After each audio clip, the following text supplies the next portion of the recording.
예, 안녕하세요. 그, 우리 고려대학교 한국 언어문화 학술확산연구소. 제가 연구소 이름을 두 개를 겸용을 하다가, 근데 그, 한국 언어문화 학술확산연구소로, 이렇게 확정을 한 것이, 아직도 좀, 그, 어떻게 보면 조금 낯선 면이 있는 것 같습니다. 연구소장을 맡고 있는 장경준입니다. 여러 선생님들께 먼저 인사를 드리겠습니다. 반갑습니다.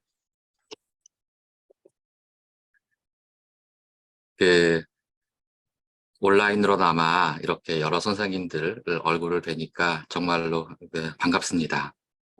잘 지내시고 계시지요? 네, 네, 네, 잘 지내고 있습니다.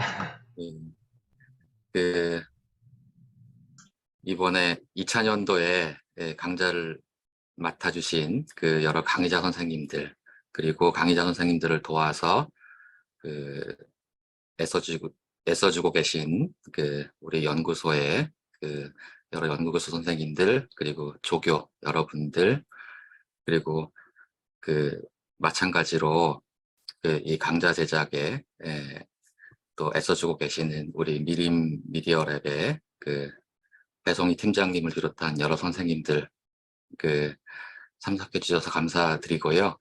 특히 오늘 이 자리에서 컨설팅을 해주시기 위해서 어렵게 시간을 내주신 예수대학교 김현우 교수님, 정말 고맙습니다. 시간이 돼서 오늘 2차년도 프로토타입 시사회 시작하면 될 것 같습니다. 네, 그러면 제가 바톤을 받아서 인사드리겠습니다. 한국 언어문화 학술 확산연구소의 강좌 제작을 담당하고 있는 김은지입니다. 네, 선생님들 너무 많이 고생하셨습니다. 짧은 12분의 촬영을 위해서까지 멀리서도 와주셨는데요. 오늘 먼저 이제 소장님께서 문을 열어주셔서 저희가 바로 이 프로토타입 시사회를 시작하도록 하겠습니다.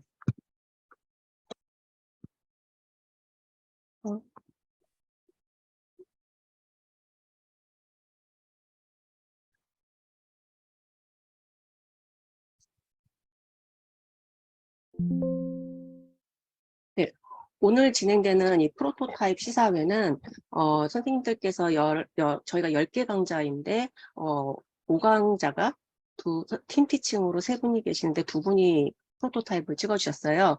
그래서 총 11개의 강좌가 촬영되었습니다. 그래서 이제 선생님들 11개를 다 저희가 조금씩 다 이제 보시라고 이제 좀 편집 제가 해놨습니다. 그래서 이제 오늘 시작을 하면 오늘 먼저 이제 강좌 제작 일정을 제가 말씀드리고 그러고 나면 감수와 번역이 프로세스가 어떻게 되는지 좀 아셔야지만 왜 강좌를 빨리 찍어야 되느냐라고 이제 하시는 데에서 좀 의문이 풀리실 것 같습니다. 그리고 잠깐의 이제 거기에 대한 질의응답과 그 다음에 휴식, 그리고 10개 강좌의 10개 강좌의 11개의 프로토타입을 좀 시험해 보시고요. 그 다음에 이제 김현우 교수님께서 프로토타입 이제 저희 원격 수업에 대한 교수법 컨설팅을 해주시겠습니다. 그 이후에 이제 궁금하신 촬영에 궁금하신 점 아니면 스토리보드 작성에 궁금하신 점 교환 작성에 궁금하신 점 이 모든 것에 대한 토론과 질의응답 시간을 갖도록 하겠습니다. 먼저 강좌 제작 일정에 대해서 알려드리겠습니다. 지금 강좌 제작 일정은 이렇게 진행이 되고 있는데요. 현재 10과정 같은 경우는 순차적으로 진행이 되고 있습니다. 지난 수요일에도 촬영이 있었고요. 그 다음에 오늘도 현재 지금 촬영이 진행 중에 있습니다. 그리고 선생님들께서 계속 열심히 작성을 해주셔서 교환도 저희가 지금 수합 중에 있습니다. 그래서 저희의 목표는 1차 교환이 12월 중순이었는데요. 그리고 뭐 마지막 2차 교환 만료가 11월 말입니다. 근데 이거는 뭐 딱 정해진 것보다는 아무래도 선생님들 일정에 따라서 뭐 아니면 기획 강좌라든가 팀티칭이라든가 아니면 단독 강좌에 따라서 진행이 되는 거라서 뭐라고 딱 1차, 2차라고 나눌 수 없지만 최대한 1월 말까지는 모든 강좌가 교환을 작성해 줬으면 부탁드리겠습니다. 교환 작성과 함께 더불어 진행되는 게 저희 지금 스토리보드 제출인 거, 지금 프로토타입 찍으시면서 이제 작성을 해보셔 아시겠지만 이 스토리보드 작성되는 시간이 생각보다 오래 걸립니다. 한 번에 작성되는 게 아니라 여러 번의 수정 작업을 거쳐야지만 그만큼의 오류가 적어지기 때문에 선생님들께서 이 과정을 생각하셔서 교환을 작성해 주시면 감사하겠습니다. 그래서 스토리보드가 작성되면 저희가 바로 내용 감수에 들어가고요. 내용 감수가 진행된 후에 그 다음에 촬영이 진행됩니다. 촬영은 그 다음에 이제 저희가 이 촬영이 진행되고 난 다음에는 그 다음에 저희가 가이드북과 이제 평가 문항 제작을 하는데요. 평가 문항 같은 경우는 아시다시피 지금 차시마다 이제 평가 문항을 만들어준 선생님들도 계시고 아니면은 뭐 2차 시에 한 번 아니면 한 주차에 전체 몰아서라고 해주시는데 꼭 부탁드리는 거는 시험이라는 단어가 꼭 한 번은 들어가야 된다고 한중연에서 얘기가 나왔습니다. 1차 연도에도. 그래서 한 번 정도는 마지막에 똑같은 퀴즈라고 하더라도 시험이라는 용어를 꼭 한 번은 써주시면 되겠습니다. 그래서 가이드북이 제작되면서 평가 문항도 지금 작성을 미리 같이 해주시는 강의자 선생님도 계시는데요. 저는 좋습니다. 그래서 그렇게 해주시면 아무래도 이 평가 문항을 또 이제 시간을 들여서 제작하는 그 시간이 좀 줄어들겠죠. 아무래도 교환 작성하시면서 해주시면. 그리고 나면 이제 저희가 이 기간에 이제 지금 영문과 중문 번역이 진행될 예정인데요. 지금 교환에 나레이션을 작성해 주신 교수님 같은 경우는 저희가 초벌로 이제 번역을 시작을 하려고 합니다. 그래서 되도록 전문가 중문 번역 시간이 생각보다 굉장히 많이 걸리기 때문에 이 시간을 단축하는 게 사실은 제일 큰 관건인 것 같습니다. 이게 번역이 돼야지만이 그 다음에 이제 자막이 또 만들어져야 되거든요. 그래서 그 시간들을 생각한다면 저희가 그래서 좀 계속 말씀드렸다시피 시간이 많이 걸려서 이런 부분을 좀 고려해 주시면은 좋겠습니다. 그러고 나면 이제 저희가 자막 처리와 콘텐츠 확인하고 최종본 완성하는 단계가 4월 말입니다. 그래서 제작은 이거는 이제 예상으로 잡아놓은 건데요. 우선은 단독 강좌 같은 경우는 2월 22일 정도에 10주차를 다 촬영하는 걸로 예상을 잡고 있고요. 그다음 팀치치나 기획 강좌 같은 경우는 1월 31일로 우선은 잡았습니다. 그래서 최대한 이 일정에 맞춰서 진행을 해보려고 노력은 하지만 뭐 선생님들도 다 아시고 저희도 다 연구진 실무진들도 다 알다시피 교환 작성이 어렵다는 거 굉장히 잘 알고 있습니다. 그래서 뭐 마감은 잡고 있지만 최대한 맞춰서 할 수 있도록만 부탁드리겠습니다. 그리고 한중일의 제출은요. 한중일 제출은 2023년 4월 26일 수요일로 잠정적으로 잡았습니다. 원래 마감이 4월 말입니다. 4월 말인데 4월 말이 28일이 금요일이거든요. 금요일날까지 제출하려면 저희가 제작이 완전히 되는 게 4월 26일날 완전히 돼야지만이 전체 10개 강좌에 최소 뭐 95개에서 100개 정도의 강좌를 다 제가 다운받아서 정리해야 되고 뭐 가이드북도 정리해야 되고 그 다음에 뭐 자막도 정리해야 되고 영어, 중문, 한국어, 스크립트 다 정리해야 되고 저희 실무진이 다 그 작업을 해야 되거든요. 그래서 그럴 시간이 필요하기 때문에 우선은 저희는 한중에 제출을 4월 26일로 잡았습니다. 그래서 4월 26일 날 제출하는 걸로 해서 마감을 하려고 합니다. 올해는 이 일정을 꼭 맞추고 싶습니다. 작년에 초반에 저희가 많이 시작을 하면서 어려움이 있어서 이 기간을 못 맞췄었는데요. 늘어지지 않게 이번에는 좀 마칠 수 있도록 여러 선생님께서 좀 도와주셨으면 좋겠습니다. 그래서 다음으로 감수 및 번역 프로세스에 대해서 손혜진 선생님께서 좀 설명해 주시겠습니다. 네, 안녕하세요. 연구소에서 연구교수 하고 있는 손혜진입니다. 앞에서 김은진 선생님께서 전반적인 저희 제작 과정 설명해 주시면서 언급하시기는 했는데 조금 더 구체적으로 저희 연구소 내부에서 감수와 번역이 어떤 방식으로 이루어지는지 설명드리도록 하겠습니다. 다음 슬라이드로 넘겨주실 수 있을까요? 네. 네, 그래서 크게 이제 먼저 저희가 자막이 2종이 들어가는 것으로 반드시 필수 제출 자료로 되어 있습니다. 그래서 중문 으로 자막을 번역을 하고 그다음에 영문으로 번역을 하는 두 가지 언어로 번역을 하는 작업이 있고요. 감수는 이제 선생님들께서 강의하시는 강의 내용에 대한 감수, 그다음에 번역이 영문과 중문으로 잘 이루어졌는지 이 번역에 대한 감수, 요렇게 대략적인 내용들로 이루어지게 됩니다. 그래서 요 조금 더 구체적인 내용에 대해서는 먼저 내용 감수부터 해서 말씀을 드리도록 하겠습니다. 다음 페이지에 대해서는 그 내용 감수 관련 업무 담당하고 계신 김여주 선생님께서 설명해 주시겠습니다. 네, 안녕하세요. 저는 연구교수 김여주입니다. 저는 연구소에서 내용 감수를 담당하고 있는데요. 내용 감수는 지금 페이지에서 보시다시피 맨 처음에 위치합니다. 선생님들께서 교환을 작성해 주시면 그거를 감수자 선생님께 의뢰를 해서 저희가 콘텐츠 혹은 오탈자 이런 부분에 대해서 확인을 진행합니다. 그 다음에 이제 텍스트 콘텐츠가 만들어지고 스토리보드죠. 이렇게 만들어지고 이후 절차가 진행됩니다. 간략하게 말씀을 드리면 이제 교환이 만들어진 다음에는 선생님들이 강의를 해주시고 그 내용을 바탕으로 이제 번역 감수와 검수가 들어가게 됩니다. 다음 슬라이드 네, 이게 저희가 연구소에서 간략하게 도표화한 것인데요. 강의자 선생님께서 교환을 만들어 주시면 업체에서는 스토리보드, 이제 프로토타입 촬영하실 때 다들 받아보셨을 텐데요. 그런 식으로 스토리보드를 제작합니다.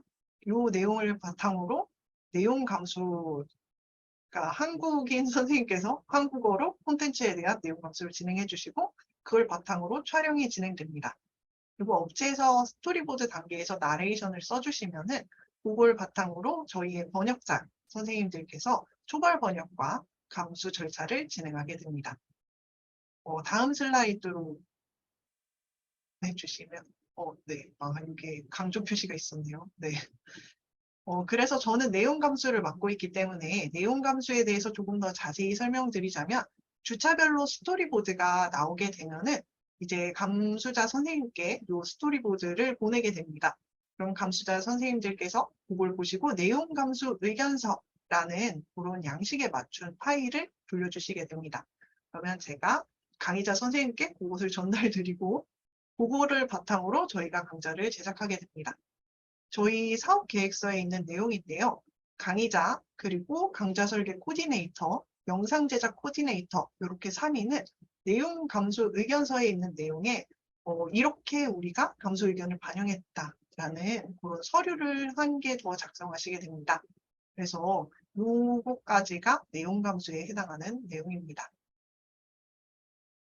다음으로는 손혜진 선생님께서 번역 감수에 대해서 설명해 주시겠습니다.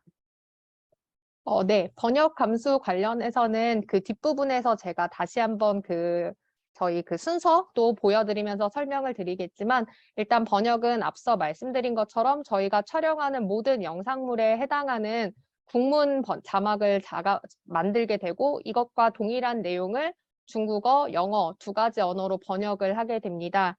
이와 더불어 그 번역의 품질을 보증하기 위해서 확인하기 위한 작업으로서 감수를 실시를 하게 되는데요. 감수 같은 경우에는 특히 저희가 학술적인 내용을 다루고 있기 때문에 학술 용어, 전문 용어, 개념어 등과 같은 것들을 위주로 전문가가 감수를 실시를 합니다. 그 밖에 형식적인 오류와 관련한 어떤 좀 기계적인 검수 작업에 대해서는 저희 연구소 내부에서 진행을 하는 방식으로 하고 있습니다. 네, 다음 슬라이드의 내용 감수위원 소개를 김여주 선생님께서 해주시겠습니다. 네, 저희가 감수위원으로 총 6분의 선생님을 모셨는데요. 송혁기 선생님,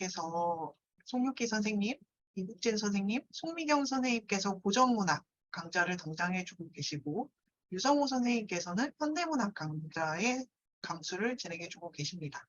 국어학 부분에서는 이동석 선생님과 진경지 선생님께서 저희 감수를 맡아주고 계십니다. 이상입니다. 네, 영문 번역과 관련해서는 먼저 저희 이제 내부에 담당하고 있는 연구교수와 원어민 조교가 있어서요. 내부적으로 번역 작업을 하는 부분들이 있고요. 또 그 외에 내부 인력으로만으로는 사실 10개 강좌를 다 번역하는 것이 2개 언어로 쉽지가 않은 일이어서 외부 전문 번역가를 섭외를 해서 번역을 의뢰해서 작업을 하고 있습니다. 또한 감수위원 같은 경우에는 올해 번역 감수위원 선생님들은 아직 이제 확정이 되지 않은 상태인데 저희가 각 과목별로 전공 영역이 정해져 있기 때문에 해당 전공 영역에 대해서 중국어권과 영어권에서 오랫동안 강의, 교육, 연구하신 선생님들 위주로 해서 섭외를 해서 감수를 실시하고 있습니다.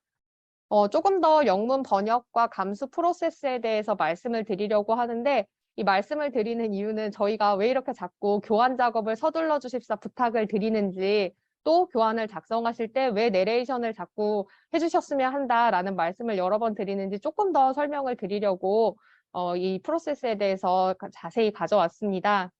저희가 일단은 초벌 번역을 선생님들이 써주신 내레이션을 가지고 하려고 합니다.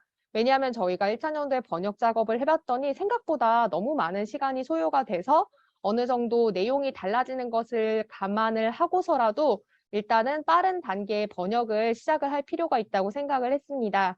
그래서 선생님들께서 촬영 전에 교환 작성 단계에서 내레이션을 만들어 주시면 이것을 대상으로 초벌 번역을 실시를 하게 됩니다. 그리고 초벌 번역의 내용을 가지고 영문 번역 감수를 들어가서 외부 번역 감수위원 선생님들께서 그 개념어라든지 전문 용어 위주로 감수를 해주시게 됩니다.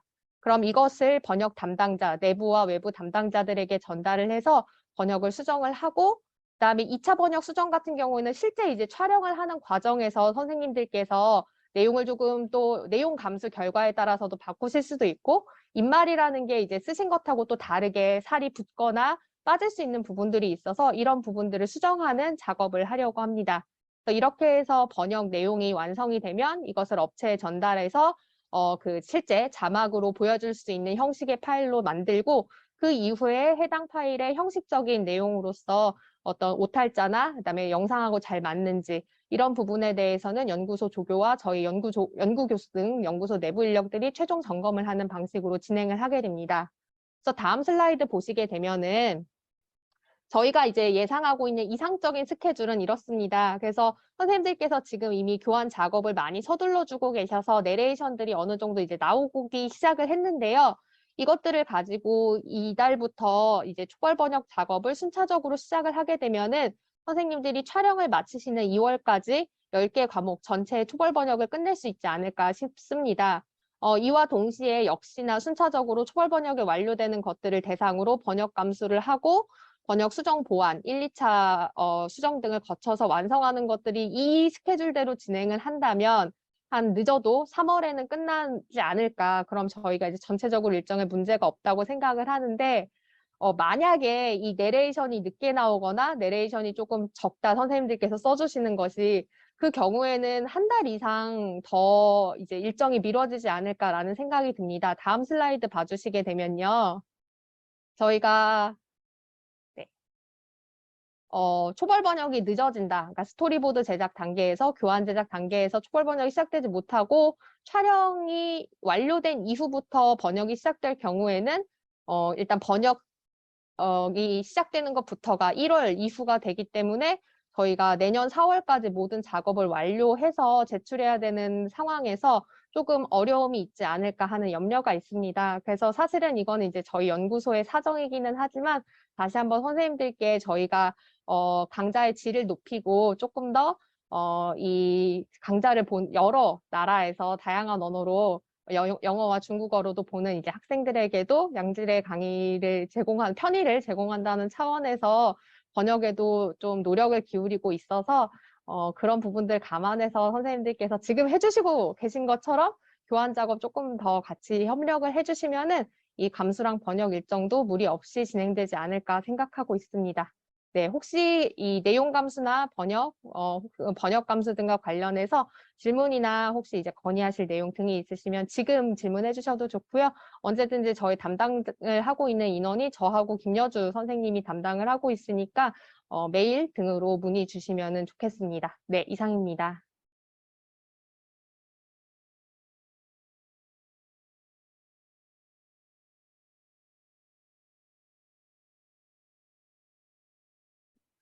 혹시 번역이나 감수에 대해서 궁금한 거 있으실까요?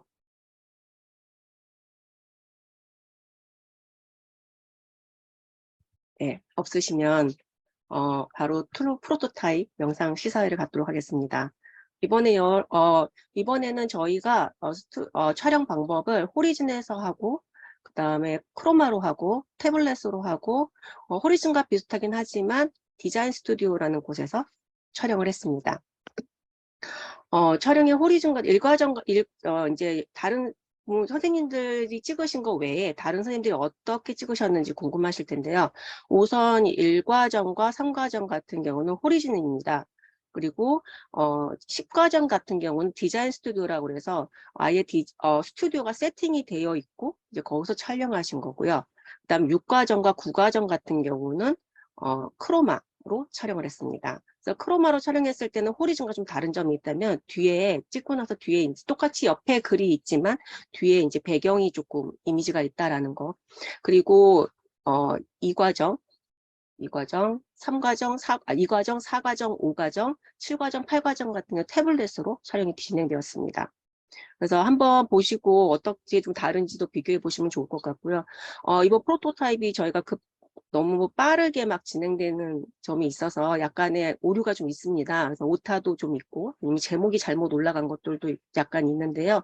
그거는 13일까지 저희가 연구교수님과 조교 선생님들이 영상 검수를 다 작성을 해서 다시 업체에 넘겨서 수정 작업을 하고, 그 다음에 최종본으로 완성본을 만들고, 그 다음에 선생님들한테도 보여드리고, 저희 이제 연구소의 유튜브에도 탑재할 예정입니다. 그래서 조금 오늘 약간의 좀 실수 있는 부분이 있더라도 좀 양해해 주시고요. 영상이 이렇게 나오는구나 라는 것만 좀 참고해 주시면 좋을 것 같습니다. 또 보시고 앞으로 영상을 어떻게 찍으면 좋겠다라는 것도 좀 아이디어를 얻으셨으면 좋겠습니다. 그러면 영상 보여드리겠습니다.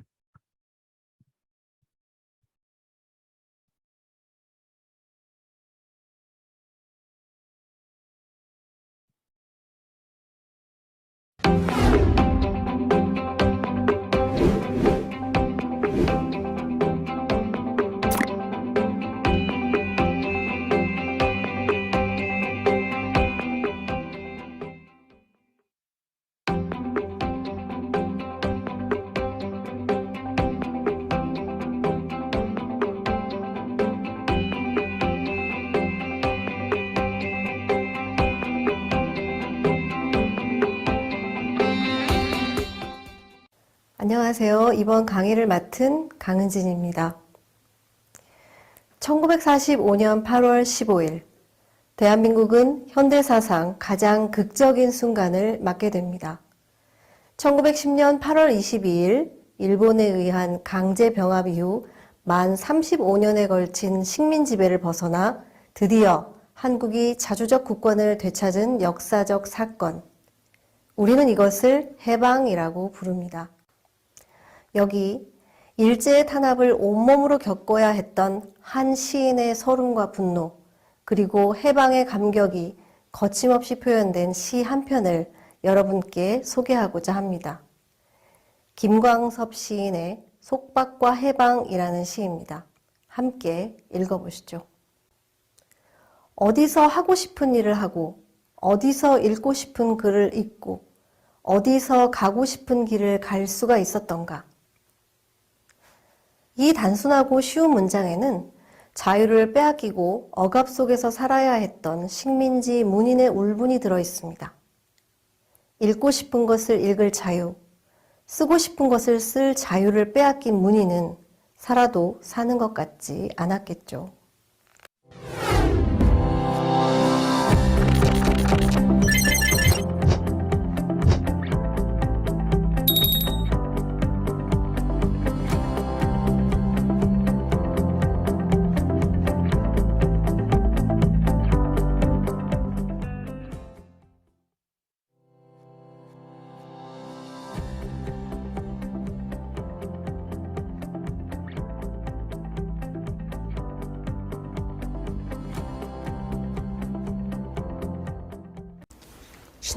신소설 이렇게 계속 말씀드려 왔는데요. 짐작하신 분이 많겠지만 새로운 소설이라는 뜻입니다. 참 애매한 명칭이기도 합니다. 새롭다뇨. 도대체 뭐가 새롭다는 뜻인지. 왜 이 시기에만 새로운 소설이라는 신소설이라는 명칭이 쓰이고 사라졌는지, 왜 우리는 최초의 신소설이라고 표현을 하지만 신소설은 본격적인 근대소설은 아니라고 생각하는지 등등의 여러 가지 문제가 있을 텐데요. 그 문제는 이제 조금씩 다른 강의를 통해서도 풀어나가는 것으로 하겠습니다. 여기서는 그렇게 신소설이라고 불렸던 새로운 소설이 어떤 기획 속에서 태어난 것인지를 한번 살펴보겠습니다. 그 신소설의 사례로는 이런 것들이 있습니다. 1906년에 혈의누라는 최초의 신소설이 등장한 이래 신소설은 1910년대 초반 중반까지 활발하게 창작됩니다.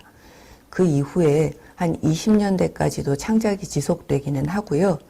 50년대까지도 사실 시장 좌판 같은 데서 팔립니다. 그렇긴 하지만 일단은 1906년에 시작해서 한 10년 동안 이 시기가 신소설의 시기라고 생각을 할 수 있겠습니다. 오늘은 신소설의 주요 배경인 1894년 전후의 시기 한반도에 무슨 일이 있었는지를 주로 살펴보았습니다. 맞습니다.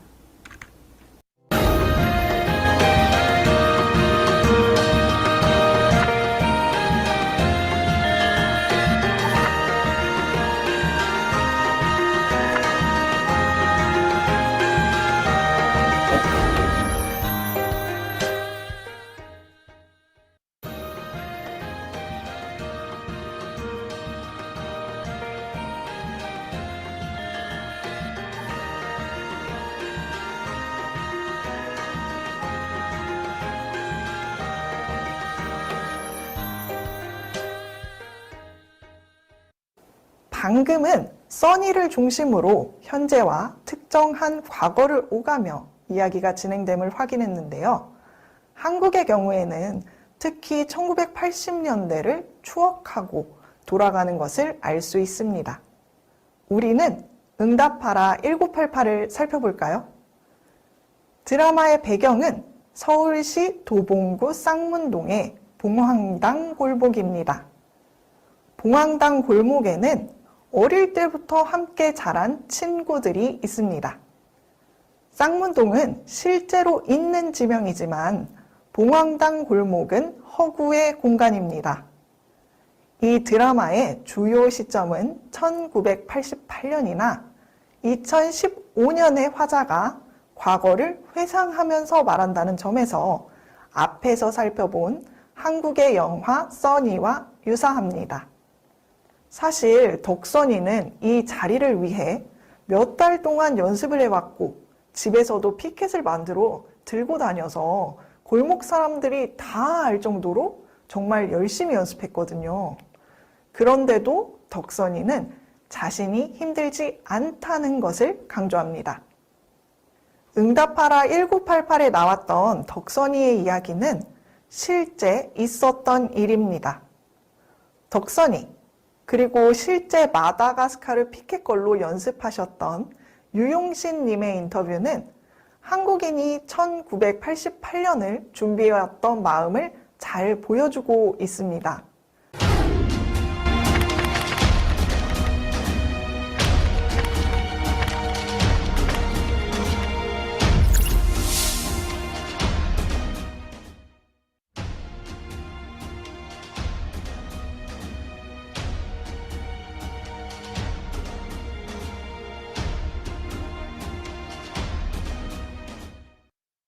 가족의 생이별과 극적인 재회.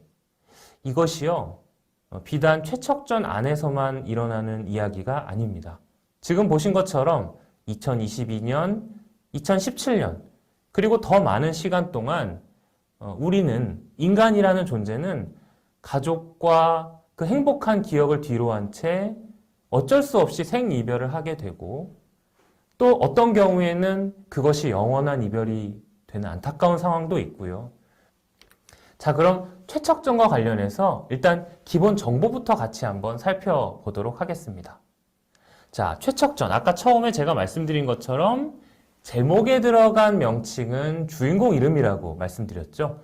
남주인공 이름이 최척입니다. 그리고 여주인공 이름은 오경입니다. 여러분들이 최척전이 궁금해서 검색을 해보시면 대개 남주인공 최척과 여주인공 오경의 사랑 이야기라는 소개가 많이 있을 것입니다. 실제로 이 작품은 두 사람이 온갖 역경을 헤쳐나가면서 끝까지 사랑하는 마음을 놓지 않는 그런 굉장히 감동적인 사랑 이야기이긴 합니다.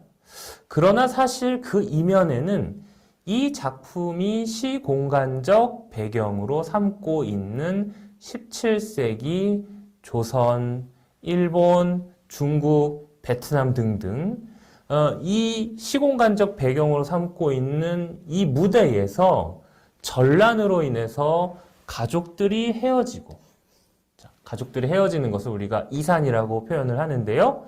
가족들이 헤어지고 다시금 기적적으로 재회하는 그런 이야기로도 이 작품을 읽을 수가 있습니다.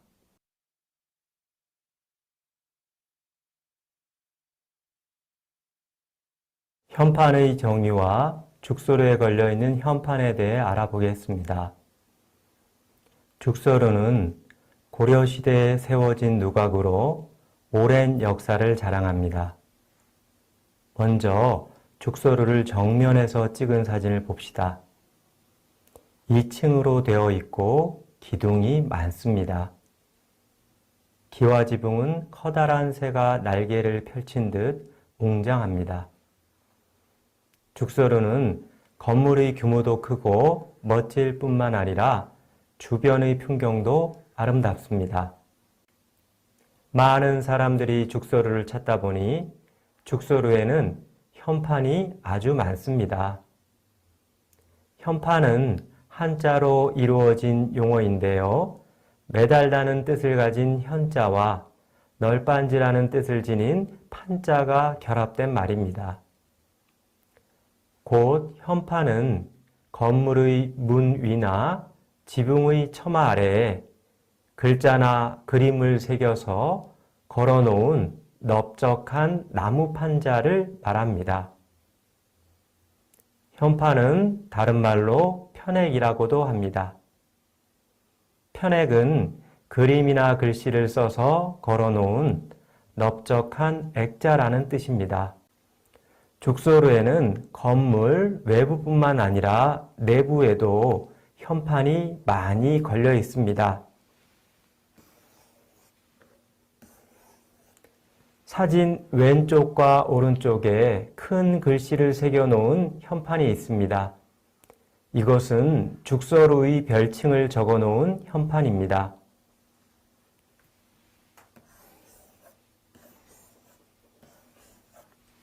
가운데 천장 부분에도 작은 글씨가 적혀 있는 현판이 여러 개 있습니다. 이것은 대개 시와 글을 적어 놓은 현판입니다. 한국인이라면 모르는 사람이 없을 정도로 유명한 한국의 고전문학 작품 춘향전입니다. 한국에 대해 배우기 시작한 외국인들 역시 모두 한 번쯤은 들어봤을 정도로 춘향전은 한국 고전문학을 대표하는 작품입니다.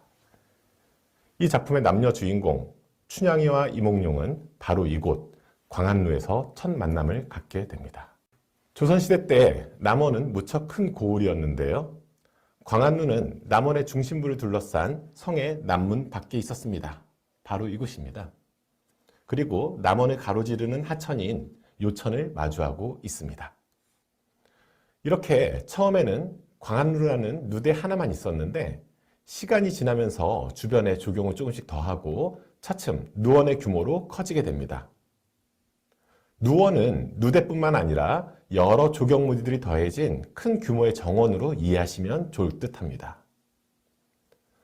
먼저 광안루 앞에 호수가 생기고 그 위에 오작교라는 다리가 만들어집니다.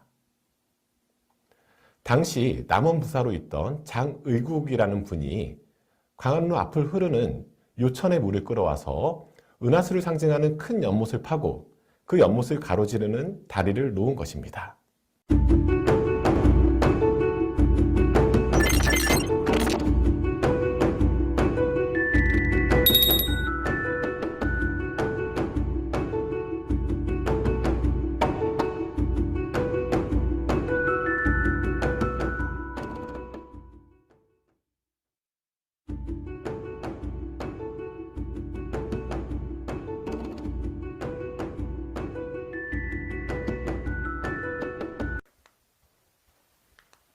현재 사진은 강화문 광장의 모습입니다.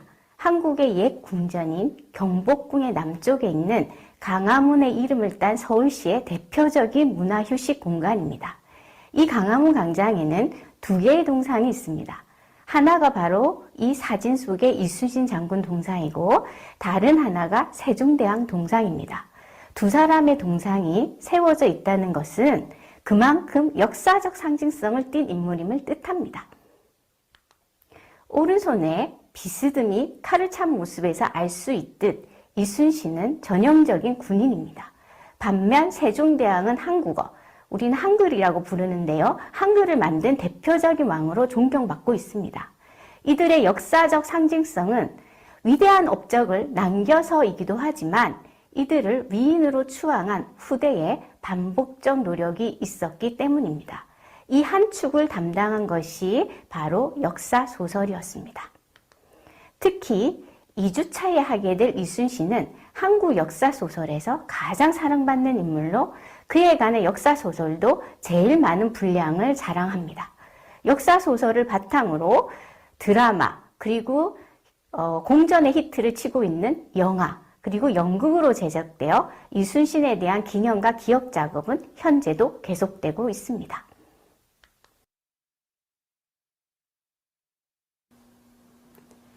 우리가 공부하는 방언을 연구 대상으로 하는 언어학의 한 분야를 방언학이라고 합니다. 그렇다면 방언학에서 연구 대상으로 삼는 방언은 무엇인가요? 아마도 이 강의를 듣는 여러분이라면 방언이 무엇인지 잘 대답할 것입니다. 방언이라는 것은 특정 언어 내에서 사용지역이라든지 사회계층에 따라 분화된 말의 체계입니다. 서로 다른 언어가 아니라 한 언어로 인식되는데 사용지역에 따라 또 어떤 사회계층인지에 따라 언어의 사용 양상이 달리 나타나는 것입니다. 사투리라는 말로도 알려져 있는데요.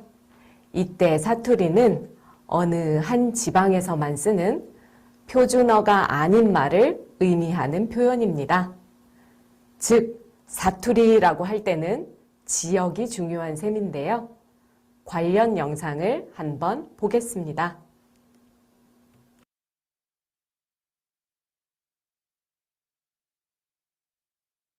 마카 뭐해? 모두 다 오세요. 야, 싹 다 온나? 싹 와버려. 싹 다 오시오. 문딱 없어 얘. 거기 다 와봐요.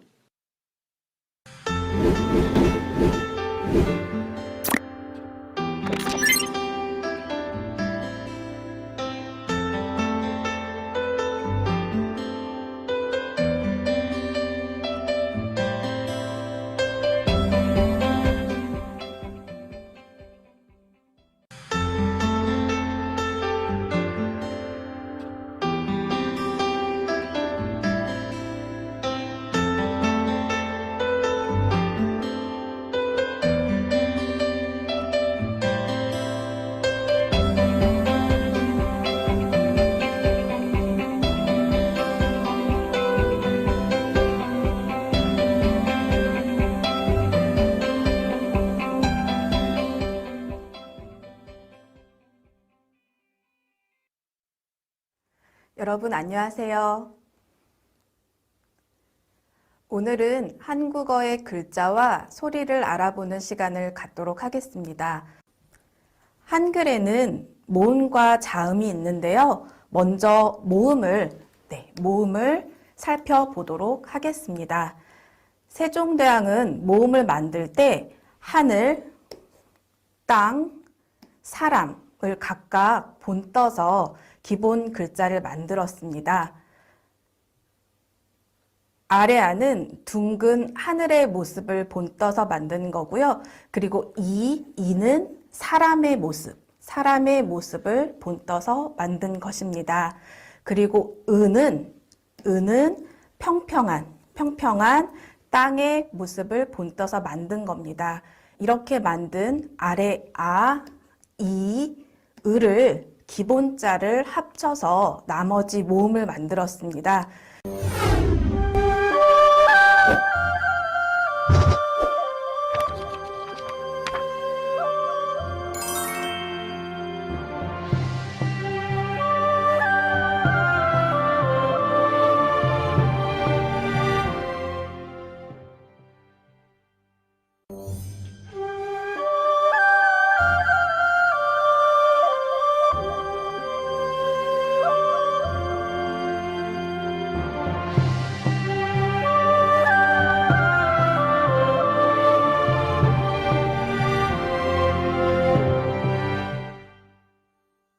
안녕하세요. 저는 인하대학교 한국어문학과의 허인영입니다. 오늘은 한국어의 역사에 대해서 강의를 하도록 하겠습니다. 전망적인 관점은 앞을 내다본다. 그러니까 전망이라는 말은 앞을 내다본다는 의미이죠. 그래서 언어의 변화를 시간이 흐르는 그 흐름에 따라서 연구하는 것을 전망적 관점이라고 합니다. 예를 들어서 팔이 안으로 굽다. 그러니까 팔이 안쪽으로 구부러지는 이런 것을 이제 팔이 안으로 굽다라고 하고, 여기에서의 굽다라는 동사가 있고, 그 우리가 고기를 먹을 때 고기를 굽다라고 할 때 그 굽다라는 동사가 있는데, 이 두 가지 동사는 15세기에 한글이 처음 만들어졌을 때에는 팔이 안으로 굽다라는 그 동사는 굽고 구분이 굽어 이런 식으로 표기가 되었고요. 고기를 굽다의 굽다라는 동사는 굽고 구분이 굽어 이런 식으로 활용을 하였습니다.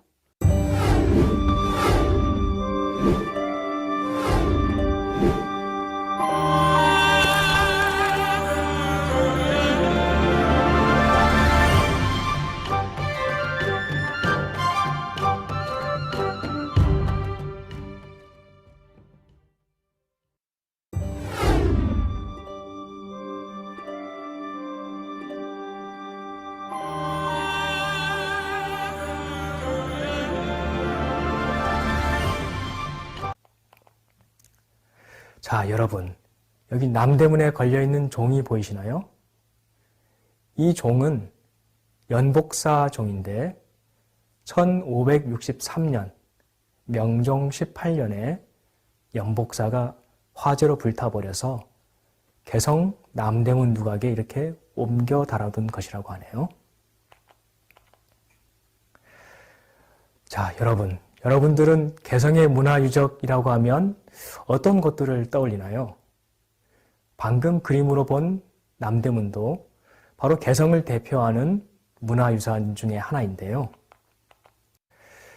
2013년 캄보디아의 프놈펜에서 개최된 제37차 유네스코 세계유산위원회에서 고려시대 이전 한반도에 존재했던 다양한 문화적, 정신적, 정치적 가치의 융화와 5세기에 걸쳐 이웃 국가들과 이러한 가치를 교류한 점, 동아시아 사상의 흐름이 불교에서 유교로 넘어가는 시기 고려의 특출한 문화적 전통을 보여주는 증거가 된다는 점 등을 인정하여서 이 개성을 개성 역사유적 지구라고 하여서 세계유산으로 등재한 바 있습니다.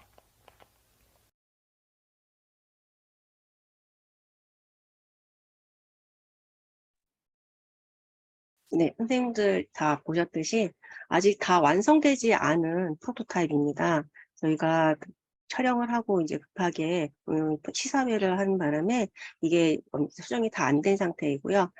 이제 다음 주에 다 수정을 다시 해서 선생님들께 다 그 전에도 보실 수 있고요. 또 수정된 부분들을 해서 공유해 드리도록 하겠습니다. 보시고 혹시 뭐 어느 부분은 좀 바꿨으면 좋겠다. 뭐 디자인이 좀 어떻게 바꿨으면 좋겠다든지 여러 의견들이 있으시면 편하게 저희 담당 연구교수한테 연락을 주시면 저희가 미림과 논의를 해서 변경하도록 하겠습니다.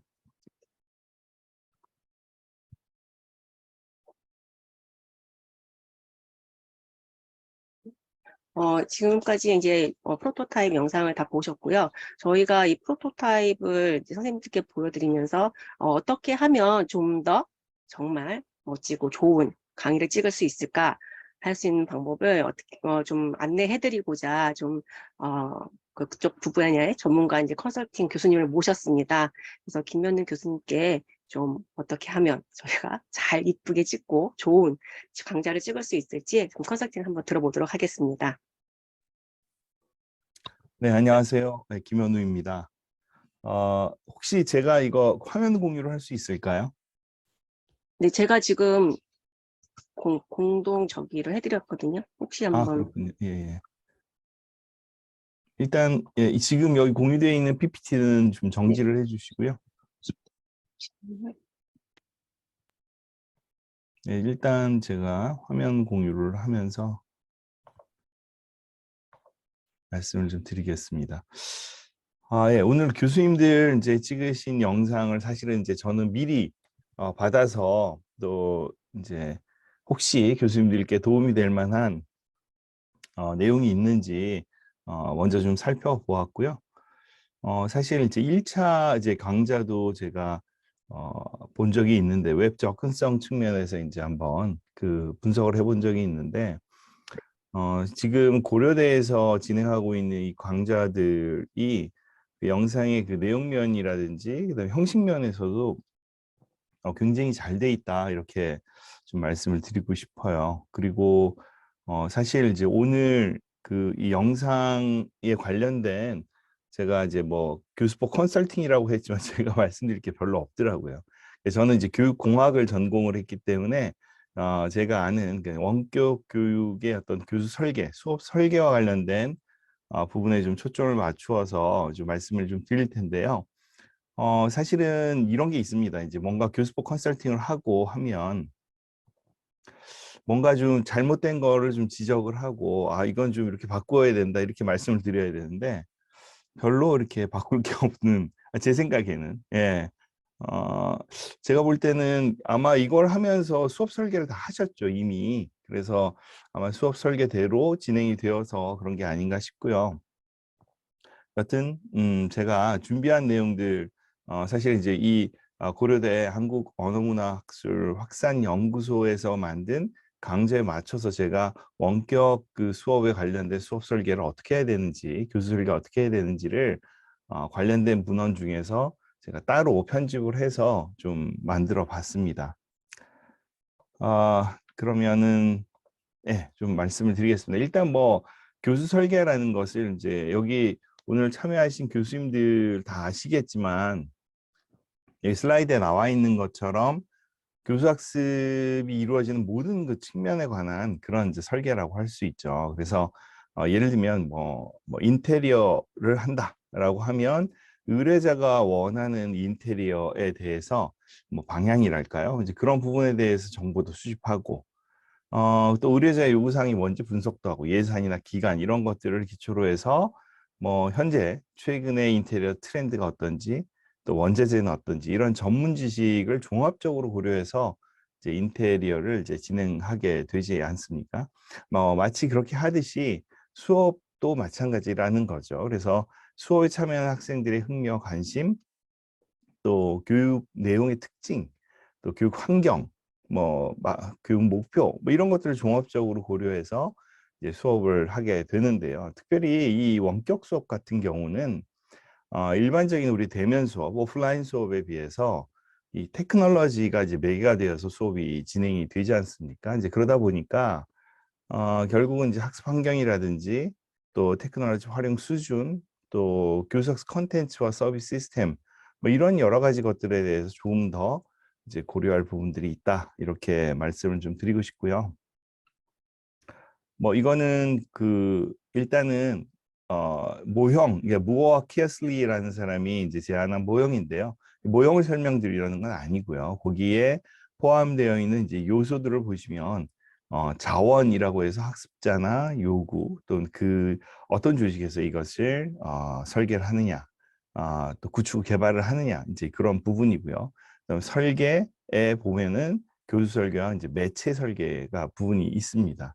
그리고 어떻게 전달할 건지, 상호작용은 어떻게 할 건지, 또 학습 환경을 어떻게 구성할 건지 등등등 이런 이제 요소들을 좀 말씀드리려고 이 모형을 잠깐 보여드리는 거고요. 이거는 이제 원격 수업 요즘에 이제 코로나를 거치면서 굉장히 더 다양해졌다 이렇게 말씀드릴 수 있습니다. 왼쪽이 이제 면대면 수업이죠. 대면 수업. 오프라인 수업이라면 오른쪽은 완전히 100% 온라인 수업이라고 할 수가 있습니다. 이제 그 중에 블렌디드라든지 하이브리드 수업을 나눌 수가 있다. 그래서 지금 이 스펙트럼이라고 얘기하는 것 자체가 무엇을 딱 한정지어서 이것은 뭐 대면 수업이다, 이것은 블라인디드라라고 이렇게 나누는 것 자체가 지금은 그렇게 이제 의미가 점점 없어지고 있는 거죠. 그래서 적절하게 이런 그 다양한 미디어를 활용한 또 테크놀로지를 활용한 이 수업들이 점점 확산되고 있다라는 이제 그런 말씀을 좀 드릴 수 있고요. 특히 이제 지금 고려대에서 이제 제작한 이 강좌 영상 같은 경우는 비실시간 원격 수업이라고 말씀드릴 수 있지 않습니까? 이제 이 중에서도 이제 강의식이나 토의 토론식, 실기 실습식 여러 가지 것들을 할 수 있지만 이제 우리 이 수업에서는 아마 강의식 수업이 대부분으로 이렇게 진행되는 것으로 알고 있습니다. 그렇다면 이제 일반적으로는 수업의 구조가 강의식 수업에서는 도입, 전개, 마무리 이렇게 진행이 되지 않습니까?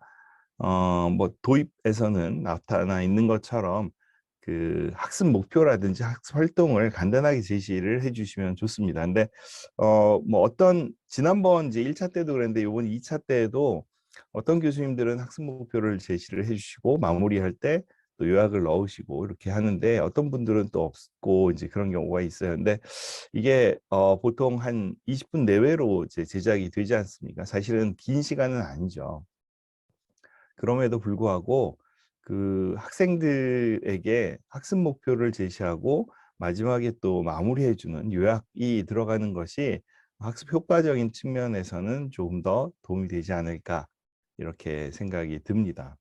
그리고 아까 그 김은진 교수님이 그 평가와 관련돼서 뭐 시험, 뭐 내지는 평가, 퀴즈 뭐 이런 것들을 차시마다 이렇게 넣는 것에 대해서 말씀을 해주셨는데 실제로 이 원격 수업에서 학생들이 이렇게 보다가 좀 그 주의 집중력이 이렇게 흩어지는 경우가 많아요. 이제 그럴 때 어쨌든 교육 내용, 본시 수업에 있는 내용을 기본으로 한 그 평가들, 그러니까 퀴즈죠. 꼭 그것이 점수에 들어가든 안 들어가든 상관없이 어떤 퀴즈나 시험 형식의 내용들이 한두 문제라도 들어가는 것이 더 효과적이다 이렇게 말씀을 드릴 수가 있겠습니다. 네, 마지막으로 이제 정리 부분에서 아까 말씀드린 대로 학습 내용 요약 또 필요하다면 과제가 있다면 과제에 대한 설명도 해주시면 좋을 것 같습니다. 죄송합니다. 이게 지금 네, 예. 지금 비실시간 수업이라고 이제 계속 말씀드리고 있는데 이 원격 수업에서 교수 전략으로는 여러 가지가 있겠습니다만 일단 이 동영상 그 강좌 자체에 이렇게 집중할 수 있도록 이제 해야 되지 않겠습니까? 이제 그런 부분에 있어서 학생들은 이 영상 강의, 동영상 강의를 가장 선호하기는 해요. 지금 제가 이제 저희 대학이나 다른 대학들에서 이제 설문을 한 것에 의하면 실시간 수업, 그러니까 줌 수업을 가장 싫어하는 걸로 그렇게 나타나 있습니다. 이 비실시간 원격 수업의 경우에 있어서는 반복 학습이 가능하고 학생들이 원하는 시간에 또 원하는 그 장소에서 접속해서 수업을 진행할 수 있기 때문에 학습을 할 수 있기 때문에 선호하는 그런 이제 형태라고 이제 얘기를 하고 있고요. 그렇다면 어떻게 동영상 수업에 충실하게 또 학습할 수 있겠느냐라는 이제 그런 부분을 좀 살펴보면은요, 그 난이도, 그러니까 중요도를 고려해서 그 수업의 내용들을 구성하는 것이 좀 필요하지 않나 이렇게 이제 얘기를 하고 있어요. 그다음에 그 동영상 수업에서 뭔가 이해라든지 문제 해결이 좀 요구된다라고 한다면 뭐 연습 문제 풀이라든지 뭐 과제를 준다든지 뭐 이런 내용들이 있을 수 있겠고요. 근데 이제 학습 내용의 난이도가 굉장히 높은 경우가 있습니다. 그럴 때에는 뭐 오히려 학생들에게 이제 어차피 이제 LMS나 이런 것들을 사용할 테니까 관련 내용들에 대해서 질문을 올리고 또 답하고 피드백을 주는 이런 형식의 그 수업을 구성하는 것이 이제 필요하다라고 할 수 있고요. 그리고 이제 학생들에게 이제 과제를 계속 내준다면 부담이 될 수 있기 때문에 이런 부담을 이제 줄이고 싶을 때에는 뭐 필기 내용이나 수업 내용 요약을 한 것을 뭐 사진을 찍든지 아니면 간단한 파일을 뭐 LMS에 업로드하거나 이럴 수도 있다. 그리고 아까 말씀드린 것처럼 정리 부분에 퀴즈를 제시하는 것도 한 방법이 될 수 있다. 이렇게 말씀드릴 수 있겠습니다. 어쨌든 간에 이게 이제 원격 수업의 가장 큰 단점이라고 할 수 있는 것이 상호작용성이 굉장히 낮다라는 겁니다. 그래서 동시적으로 이렇게 실시간으로 의사소통할 수는 없지만 비동시적으로 의사소통을 하거나 토론할 수 있는 그런 이제 시스템이나 그런 교수 전략이 이제 필요하다라고 할 수 있는데요. 이럴 때에는 뭐 게시판을 통해서 의견을 청취하거나 SNS나 아니면 LMS 토론 게시판 여기서 같이 이제 활용할 수 있다라고 말씀드릴 수 있는데, 어쨌든 글을 통해서 서로 소통을 하다 보니까 약간은 불편하고 또 시간이 많이 소요되는 점이 좀 어려운 점이 될 수 있다라고 말씀드릴 수 있겠습니다. 그 원격 수업의 컨텐츠가 갖추어야 될 이제 요건이라고 보통 얘기를 하면 크게 한 5가지 정도 이렇게 구분을 할 수 있습니다. 일단 교수 설계 영역이 있는데요. 그 교수 설계를 할 때는 학습 목표를 제시하고 또 학생들의 수준을 고려해서 그 학습 효과를 가장 높일 수 있는 자료를 활용하는 것, 또 일관성 있는 화면을 구성해서 진행하는 것, 이제 이런 인터페이스를 좀 고려를 해야 된다라는 것을 말씀드릴 수 있고요. 학습 내용에 있어서는 이제 교수님들께서 전문가이고 또 여러 번 공수를 거쳐서 지금 진행을 하고 계시기 때문에 적절하게 이제 구성이 될 것이다라고 말씀드릴 수 있을 것 같은데, 이제 교수 학습 전략에 있어서는 사실은 좀 가장 중요한 게 어떤 학생들의 경우에 있어서는 관심과 흥미, 그러니까 동기유발이 잘 되고 또 이렇게 유지될 수 있는 그런 이제 것이 필요한데, 사실은 한계가 있습니다. 이 원격 수업이라는 것 자체에 가지고 있는 그 제한점 때문에요. 어찌됐든 간에 그럼에도 불구하고 이제 과제나 어떤 형태로든지 반성적인 사고, 그러니까 자기가 이제 학습했던 내용들을 한번 돌아보면서 성찰해보는 그런 이제 그 교수학습 방법을 좀 도입하는 것은 필요하겠다, 이렇게 말씀드릴 수 있겠습니다. 평가는 뭐 나타나 있는데, 여기 나와 있는 대로 뭐 난이도, 변별력 적당하게 구성을 해서 평가 문항을 개발하는 것이 이제 필요하겠다라는 거고요. 아까 말씀드린 것처럼 어찌됐든 의사소통할 수 있는 그 창구, 그러니까 상호작용할 수 있는 뭔가 시스템, 도구, 이런 것들이 좀 필요하다라고 말씀드릴 수 있습니다. 뭐 나머지 무슨 보편적 설계, 그러니까 여기 지금 보편적 학습 설계라는 것은 누가 됐든지 또 어느 때이든지 그 학습하는 데 있어서 어려움이 없도록 설계되는 부분에 대한 것이고요. 그다음에 웹 접근성에 대한 부분들도 비슷한 차원에서 시스템의 그 인터페이스를 넘어서서 그 어떻게 잘 접속하고 학습할 수 있는 지에 대한 이제 부분이니까요. 이제 그런 지침들은 제가 알기로는 지금 고려대학교 지금 한국연구원에서 아마 잘 지침을 가지고 진행하는 걸로 이렇게 알고 있습니다. 이제 원격 수업 컨텐츠를 개발할 때 일반적으로 이제 이거는 좀 말씀을 드리는 건데요. 뭐 시각 자료의 원리, 청각 자료의 원리, 또 시청각 자료의 원리가 이제 이렇게 있는데요. 시각 자료의 원리에 보면은 지금 현재 여기 강좌들이 굉장히 정선해서 좋은 자료들, 사진 자료 혹은 영상 자료, 이런 것들이 올라와 있는 것을 이제 알 수가 있습니다. 뭐 예를 들어서 제가 봤던 것 중에는 그 광한루에 대한 설명 중에서 아마도 뭐라 그러죠, 드론을 가지고 이제 찍은 것 같은 너무 아름다운 풍경을 이렇게 영상으로 찍어서 이제 올린 것도 이제 본 적이 있고요. 다른 다른 강좌들도 보면 뭐 책부터 시작해서 뭐 포스터나 그다음에 뭐 어떤 사진, 영상들이 굉장히 잘 정선되어서 시각적으로 가시성이 굉장히 높은 그런 것들을 이제 볼 수가 있었습니다. 시각 자료 원리 이제 4가지 얘기를 하고 있는데, 선택의 원리는 학습 자료 중에 어디에 주의를 기울여야 되는지 그런 것들을 알 수 있도록 설계하는 것을 말합니다. 그래서 산만한 배경이라든지 뭐 글씨체나 이런 색상, 배합 이런 것들을 좀 주의하는 것에 대한 이야기가 바로 선택의 원리다 말씀드릴 수 있고요. 조직화의 원리라는 것은 정보 자체가 위계적으로 이렇게 조직화되어서 기억하기 쉽도록 하는 그런 이제 원리다. 그래서 상하위 관계를 파악한다든지 또 관련된 정보가 있다면 그것을 묶어서 한꺼번에 처리한다든지 예를 들면요. 교수님들이 설명을 한참 한 다음에 그림이 나중에 나온다면 좀 학생들이 그 설명을 계속 기억하기 위해서 사진이 나오기 전까지 인지적인 부하가 굉장히 커지게 될 거 아닙니까? 이제 그런 것들을 좀 방지하기 위해서 뭐 그림과 텍스트가 동시에 나와서 하나의 묶음처럼 조직화하는 그런 것을 얘기한다. 이렇게 말씀드릴 수 있겠습니다. 세 번째 이제 통합의 원리라는 게 있는데요. 통합의 원리는 전체적인 내용을 좀 이해하기 쉬운 방식으로 세부 사항을 좀 제시해 주는 그런 이제 내용입니다. 그래서 유사 항목들이 있으면 어떤 그 의미 있는 단위로 묶어서 한 번에 그런 부분들이 포함되어서 제시될 수 있도록 하는 것이다. 이렇게 이제 보시면 되겠고요.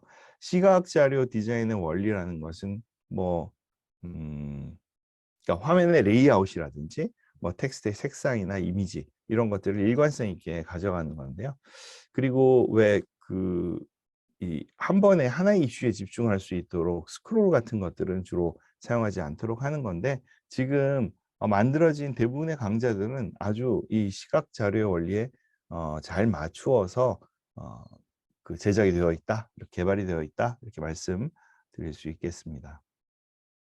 두 번째 이제 청각 자료의 원리가 있는데요. 이거는 어쨌든 청각을 통해서 좀 풍부한 그런 어떤 설명을 한다든지 아니면 어떤 청각 자료만을 제시하면 머릿속으로 이제 여러 가지 상상을 유도할 수 있지 않습니까? 이제 그 자체가 또 학습에 있어서는 좀 유의미하다 이렇게 말씀을 이제 드릴 수 있고요.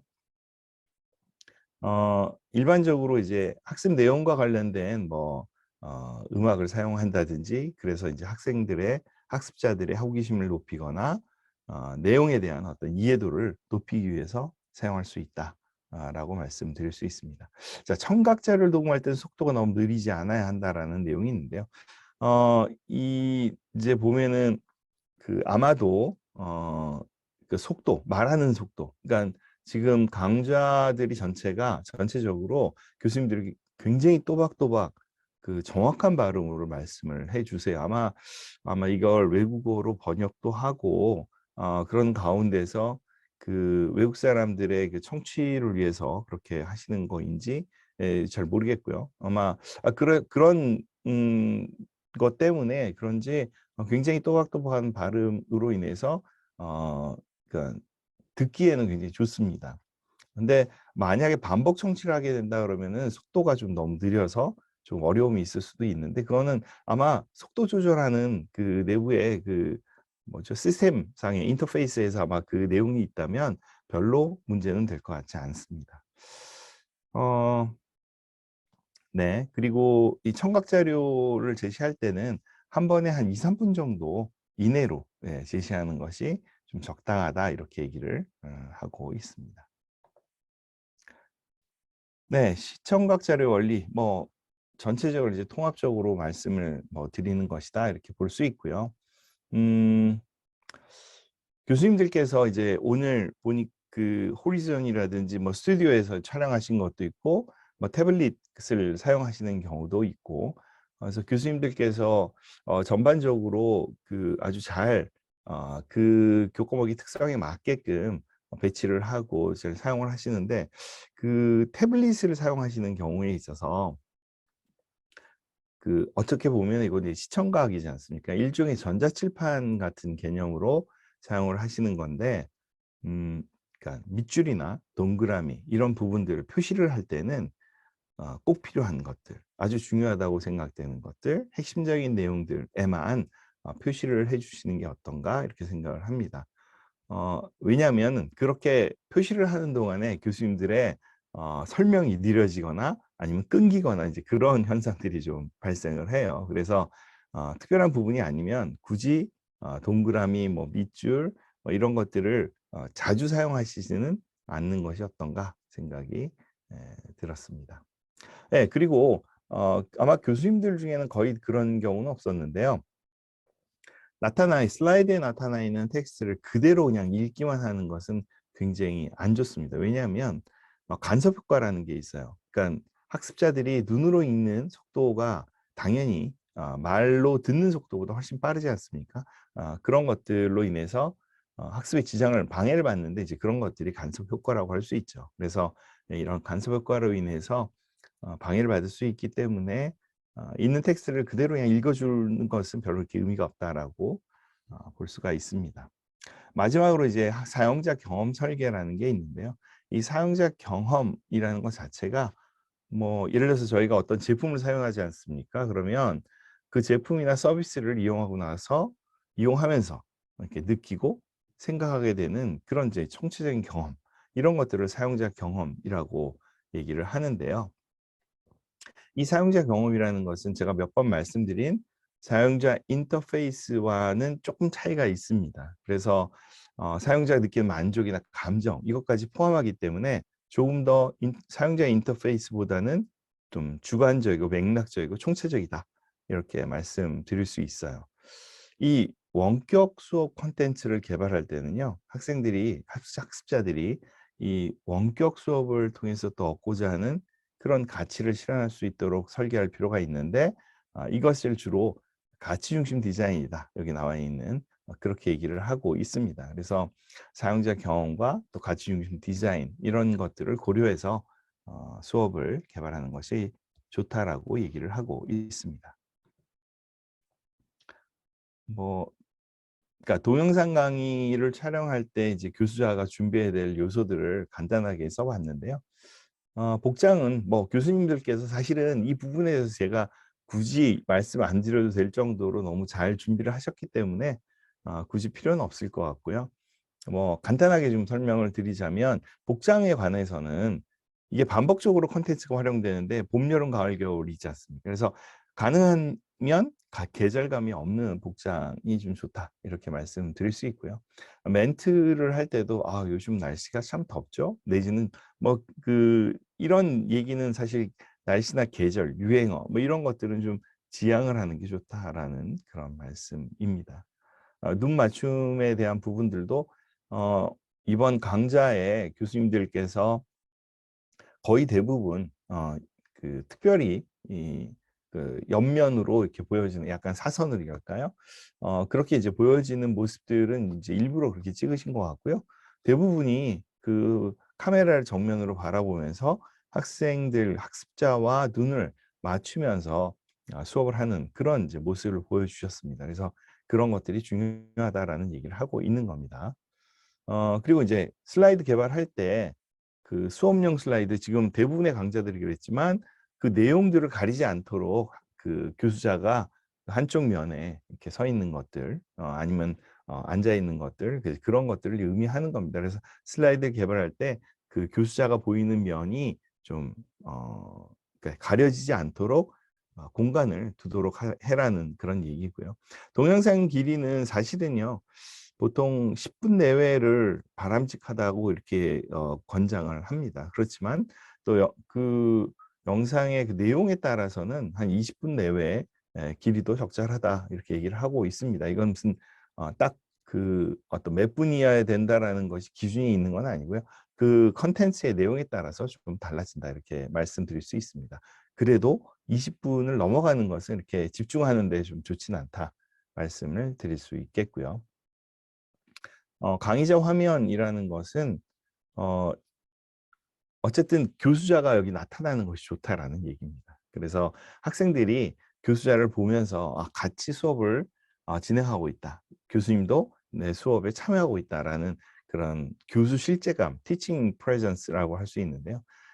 그런 부분들을 높일 수 있도록, 학생들이 몰입감도 높일 수 있도록 하는 데 도움이 되는 것이 이제 강의자 화면을 어떻게 구성하느냐이다, 이렇게 말씀을 좀 드릴 수 있겠습니다.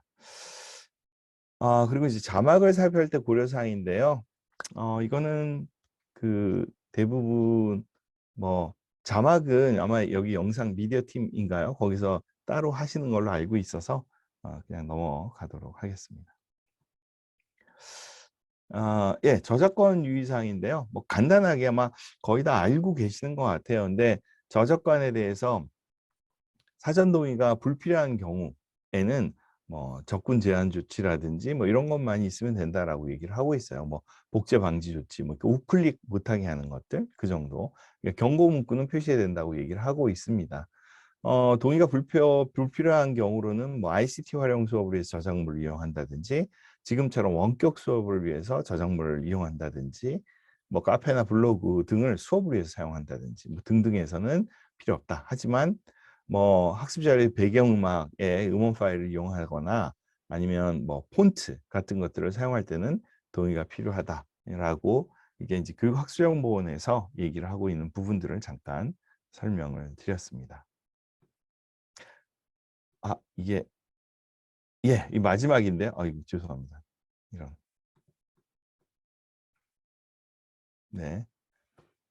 이 마지막입니다. 학습자와 컨텐츠의 상호작용이라는 게 이 원격 수업 컨텐츠를 개발할 때 일반적으로 이제 학생들은 자기 주도적으로 학습을 해야 되지 않습니까? 그러다 보니까 이 컨텐츠, 그러니까 보여지는 컨텐츠랑 어떻게 이제 원활한 상호작용을 하도록 할 거냐, 어떻게 설계하면 좋겠느냐에 대한 부분입니다. 일단은 이제 첫 번째가 학습자의 어떤 여러 가지 필요들이 있는데 그런 필요들을 고려해서 상호작용할 수 있도록 해야 된다. 그러니까 개인차, 학습자들의 개인차나 학습의 필요를 고려해서 선택의 폭을 좀 넓혀주는 것이 필요하다라는 얘기고요.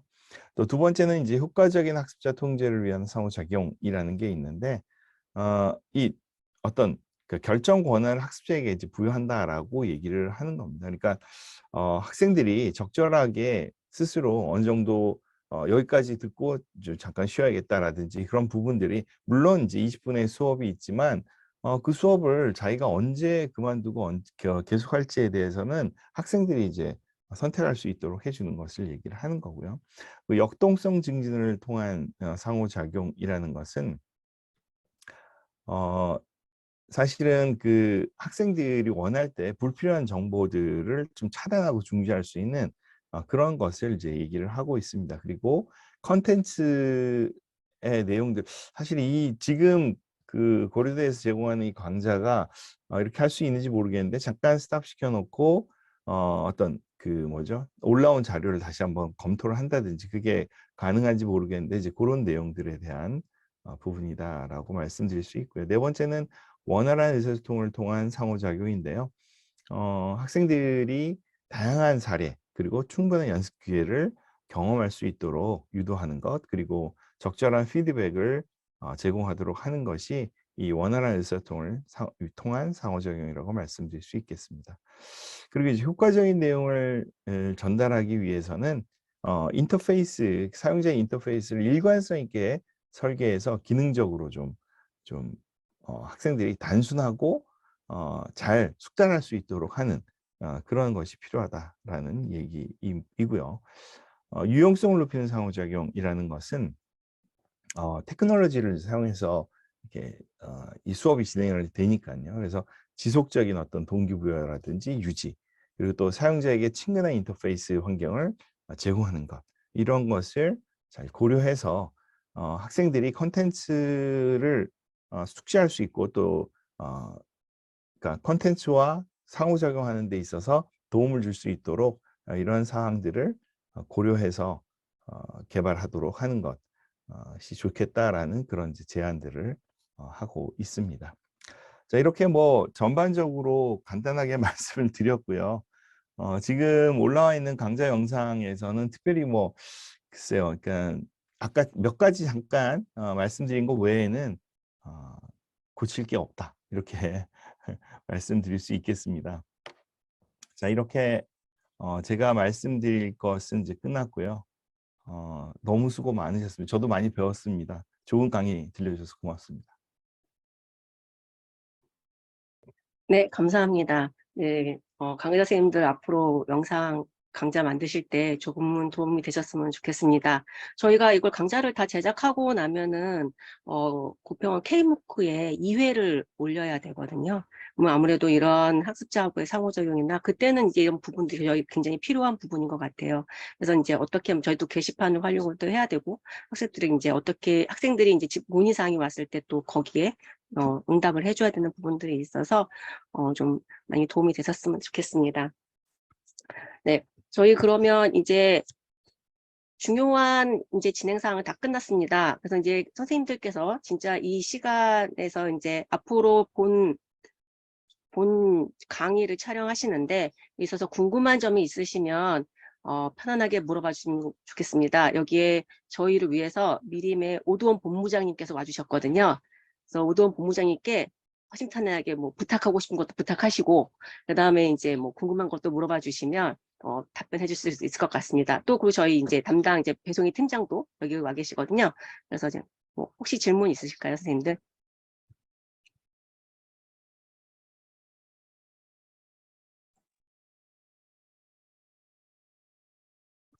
네, 혹시 교수님들께서 지금 바로 질문이 생각나지 않으시면요. 언제나 진행하시다가도 저나 아니면 저 배송이 팀장 통해서 편하게 말씀해 주시면은 저희가 최대한 반영할 수 있도록 해드리겠습니다. 다들 너무 짧은 시간 동안 고생 많으셨고 앞으로 이제 방학 맞이하실 텐데 방학 기간 내에도 수업 준비 잘 부탁드리겠습니다. 감사합니다. 네, 그럼 선생님들 생각하시는 시간을 갖는 동안 제가 잠깐 말씀드리면 주의사항입니다. 저희 강좌들은 한 주에 72분, 6개 차시로 구성되어 있습니다. 그러다 보니까 12분이고요. 만약에 좀 강의가 길어진다 싶으면 한 18분 정도로 해서 5주차로는 강좌 제작이 가능합니다. 그런데 제작을 하시면서 저희가 지금 프로토타입에는 이게 아직까지 이게 다 수정이 안 된 상태로 올라와서 그러니까 차시가 다 제시가 됐어요. 그러니까는 1차시 이렇게 제시가 됐고 했는데 저희 수업이 모듈로 쓰이기 때문에 이 차시가 하나의 한 강좌로 쓰이게 만드는 과정을 갖기 때문에 강의를 하실 때 몇 주차 몇 차시입니다 라는 건 좀 지양을 해주셨으면 합니다. 그래서 이번 시간에는 뭐 이렇게 말씀을 해주시면 좋을 것 같고요. 그래서 그렇게 진행이 돼야지만이 좀 이렇게 한 12분짜리 영상이 하나의 수업으로 쓰일 수 있도록 좀 그런 거 좀 유념을 해주셨으면 좋겠습니다. 그리고 또 특별하게 생각나는 게 혹시 다른 연구 교수님도 생각나시는 거 있으실까요? 제가 한 말씀만 드려도 될까요? 네. 제가 영문 번역의 일부를 맡고 있는데 그 영문 번역을 하는 과정에서 조금 그 선생님들이 흔히 하시는 실수가 좀 있으신데요. 이 강좌들이 다 해외에 있는 학습자들과 연구자들에게 보여질 것이기 때문에 우리나라, 우리말이라는 표현은 조금 지양을 해 주셨으면 좋겠습니다. 그래서 한국말, 한국이라고 이렇게 지칭해 주시는 게 좋고요. 그리고 어떤 개념어들이나 조금 어려운 말들, 그러니까 그 한국 학습자도 바로 이해할 수 없는 말들을 하시는 경우에는 선생님들께서 거기에 대해서 짧게라도 설명을 해 주시면 번역에서도 반영을 할 수 있기 때문에 아주 짧게라도 뭐 문법적인 용어라든지 아니면 특수한 이런 그 학술적인 용어를 설명하실 때는 짧게라도 설명을 덧붙여 주셔야지 영문 번역에서도 중문 번역에서도 반영이 가능하다는 점을 좀 유의해 주시면 감사하겠습니다. 네, 혹시 배송이 팀장님 혹시 저희한테 해주실 말씀 있으실까요? 프로토 진행하시면서 워낙들 잘 챙겨주시고 그리고 또 1차 년도 때 해보셨던 분들도 계시고 하시다 보니까 좀 진행은 좀 잘 되고 있는 것 같습니다. 그래서 지금 흐름처럼만 잘 부탁드리고요. 그리고 이 좀 글로 전달이 되다 보니까 조금은 교수님들이 오해하시는 부분들도 좀 있으실 것 같아요. 그래서 궁금하신 거 있으시면 그냥 가감 없이 보드에다가 제가 말풍선 이렇게 달아드리거든요. 교수님 이건 이렇고 저건 저렇고 이건 이러니까 확인해 주세요 달아드리니까 근데 그거에 대해서 이렇게 좀 너무 불편하거나 개념 있게 생각하시지 마시고 편하게 답변 주세요. 그러면 교수님들이 원하시는 방향으로 맞춰서 진행할 거니까요. 원고 작업하시면서도 제가 지난번에도 한번 이야기 드렸었는데 너무 어렵게 생각하시지 마시고 일단 작업해서 주시면 저희가 손을 보고 또 수정을 거치고 해서 최종 작업물 나오는 때까지 이제 단계 거쳐서 진행하니까요. 편하게 작업해서 주시면 되겠습니다. 예, 선생님 저 질문 하나만 해도 될까요? 네. 예.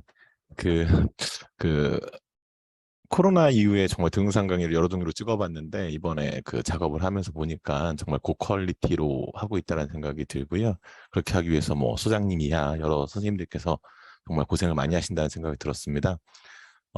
아까 오늘 시사회를 해보니까 막 공개 처형당하는 느낌도 좀 들고 그러는데 이번 프로토타입을 찍어본 게 상당히 도움이 된 것 같아요. 근데 당일에는 정신없이 찍고 와서 이제 잘 생각을 못 해봤는데 오늘 보고 나니까 좀 들은 생각은 당일에는 이제 프롬프터 보면서 필요한 강의 자료를 이렇게 앞에 띄워주셔서 열심히 보고 했는데 이제 저희가 보면 이제 사전에 많이 이제 왔다 갔다 하고 미진한 부분들을 보완하고 했는데 제가 궁금한 지점은 그 후편집이 어느 정도 수준까지 가능한지 왜 이런 질문을 드리냐면 어떤 측면에서는 전체적인 스토리라인만 잡혀 있다면 뭐 사진이라든가 뭐 이런 부분들이 후편집 때 교체가 좀 될 수도 있다는 생각이 들거든요. 강의자로서. 그러니까 어떤 시점에 나오느냐라는 부분도 그렇고 뭐 나중에 좀 이제 이게 막상 강의를 해보니까 그때는 어떤 자료보다 좀 다른 게 더 나올 수도 있다라는 생각도 드는데 그게 만약에 너무 지난한 작업이라면은 그렇게 하지 않도록 최대한 노력을 해야 되겠고 그게 그렇게 크게 어렵지 않다고 한다면 좀 어느 정도는 좀 그걸 감안하고 작성해도 되는지 그 부분이 좀 궁금합니다. 제가 답변 드리면요. 우선은 이미지 같은 경우에는 사실 교수님들 제가 많이 부탁드렸던 건 뭐냐면 교수님들이 주셨던 이미지를 사용을 못하는 경우들이 조금 많았었어요. 프로토 때 보면. 그 저작권 부분에서 문제가 생겨서. 그래서 찾은 이미지들로 이렇게 열심히 교체를 해서 했었는데 그 내용을 가지고서 이제 촬영을 하시잖아요. 그러니까 하나 예를 들면 뭐 누정을 하나를 사진을 가지고서 이 누정은 이렇습니다라고 설명을 다 하셨어요. 촬영을 다 하셨는데 이미지가 교체를 하고 싶은데 그 이미지가 또 그때 찾았을 때도 또 저작권에 문제가 되는 이미지들이거나 이러면 안 되기 때문에 저희가 최대한 촬영하기 전에 확정을 지어놓고 촬영을 진행을 하고자 하는 거거든요. 근데 만약에 교체가 필요하다 싶으면 뭐 교체를 하면 돼요. 후작업 가능하긴 한데 되도록이면 저희는 스토리보드 단계에서 촬영 전에 확정을 짓고 그리고 진행을 하는 것이 좀 더 나을 것 같아요. 왜냐면 영상을 편집을 해야 되거든요. 그럼 아예 재촬영을 하셔야 되거나 그러면 또 교수님들도 다시 오셔서 촬영하셔야 되고 이러는 번거로움이 또 있기 때문에 근데 또 뭐 여러 가지 이미지 하나만 보여줬었는데 이미지를 좀 여러 개로 해서 좀 다이나믹하게 보여주고 싶다라고 하셔서 이미지 자료 더 추가해서 주시면 저희가 후편집하면서 작업하면 되니까요. 그 타블렛 과정 같은 경우에도 뭐 상관없고 나머지 지금 전자 칠판이 없다 보니까 전부 내용 변경하면서 또 그러니까 촬영 끝나고 나서 후편집도 가능합니다. 그러니까 편하게 의견 주세요. 예, 감사합니다. 그 방금 설명해 주신 내용에 대한 그 의견이 하나 있는데요. 일단 김현우 교수님 그 말씀해 주신 내용 정말 잘 들었습니다. 실질적으로 도움이 되는 부분이 있었는데요. 그 아까 말씀해 주신 그 저작권 관련해서 한국교육학술정보원 그 자료를 제가 방금 찾아봤는데요. 교육저작권지원센터에서 나오고 그다음에 한국저작권위원회 검토를 받은 자료인데 제가 지금 화면 하나 공유하면서 좀 보여드리도록 하겠습니다. 지금 보면 저희가 이제 제가 1차년도에 이제 참여를 했었는데 1차년도에서 방금 이제 배성희 팀장 말씀하신 것처럼 이제 저작권에 문제가 됐던 이미지들이 몇 개 있었는데요. 그러니까 뭐 예를 들어 신문에 그 이미지를 그대로 가져온다든가 이런 건 당연히 안 될 텐데 영상에서 캡처한 이미지들을 활용하려고 했는데 그때 리젝트가 됐었거든요. 그런데 지금 이제 확인을 해보니까 영상에서 원격 수업을 위해서 학습 내용과 관련된 그것을 스틸컷 형태로 캡처한 후 이미지로 공유한 경우는 지금 사용 가능하다라고 되어 있고요. 그 다음에 영상 저작물의 경우에도 스트리밍 서비스를 이용해서 수업 목적으로 영화의 일부분을 보여주는 경우 지금 된다고 되어 있어요. 이게 이제 2021년도에 나온 저작권 관련된 교육학술정보원의 자료인데, 김영은우 교수님께서 소개해 주신 내용을 보고 지금 확인해 봤더니 이런 정도는 충분히 활용할 수 있을 것 같은데, 작년 같은 경우는 이게 다 리젝이 됐던 거였거든요. 저작권 문제로. 이걸 좀 교통 정리를 하고 그 수업 교환 작성에 들어가야 될 것 같습니다. 네, 요거는 제가 다시 한번 설명을 드릴게요. 그 학술정보원에서 제공하는 내용이랑 K무크에서, 그러니까 어떻게 보면 딴지를 거는 건 거죠. 그쪽에서 문제를 거는 것들이 조금 다르다고 생각해 주시면 될 것 같아요. 그리고 심사를 보시는 심사위원분들도 그렇고, 그리고 또 오픈소스잖아요. 저희가 이걸 오픈소스로 공개를 하는 거기 때문에 만약에 영상을 사용을 했다가 이 영상 우리 거 왜 쓰셨어요? 비용을 주시던지 영상을 내려주시던지 편집을 해주시던지 해주셔야 돼요 라고 문제가 생길 수 있는, 문제 소지가 생길 수 있는 것들을 빼고 진행을 하자 해서 1차년도 때도 그런 영상들을 사용하지 않았었던 거거든요. 그래서 2차년도 때도 그렇게 진행을 했으면 좋겠다라는 게 제 의견이고요. 선생님들, 학교나 그래서 선생님들께서 방금 말씀해 주신 것처럼 그럼 K무크 쪽에다가 한국교육학술정보원의 이런 정책과 어긋나는 부분이 있지 않냐, 이 부분에 대해서 좀 결론을 내려달라 이렇게 문의를 한다든가, 저희가 지금은 시간이 좀 있으니까 작년 같은 경우는 급하게 하느라 그랬지만, 그래서 업체 쪽에서 그걸 좀 문의를 해서 해주시면 좋을 것 같고, 그다음에 예를 들어 오픈이 된다라는 게 문제라고 한다면 그건 K무크 쪽에서 해결해야 되는 문제인 것 같거든요.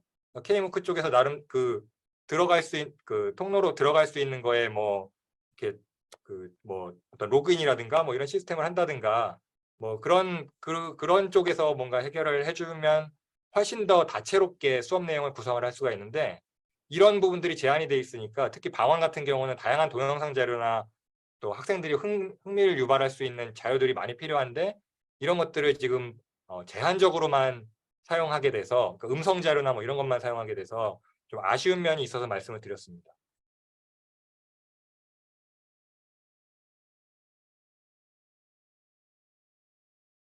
네, 이 부분은 저희가 다시 한번 논의해 보겠습니다.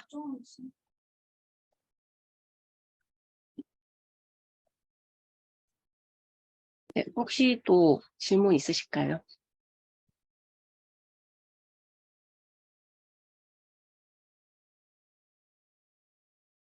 네, 저도 지금 말씀드리면 저작권 문제는 항상 좀 문제가 되는 것 같아요. 그래서 지금 이렇게 저희가 얻는 소스도 따로 있고, 또 구평원도 또 별도고, 그래서 구평원 같은 경우도 이제 제가 알고 있기로는 자율강좌 같은 경우는 모든 걸 전적으로 저희한테 맡겨요.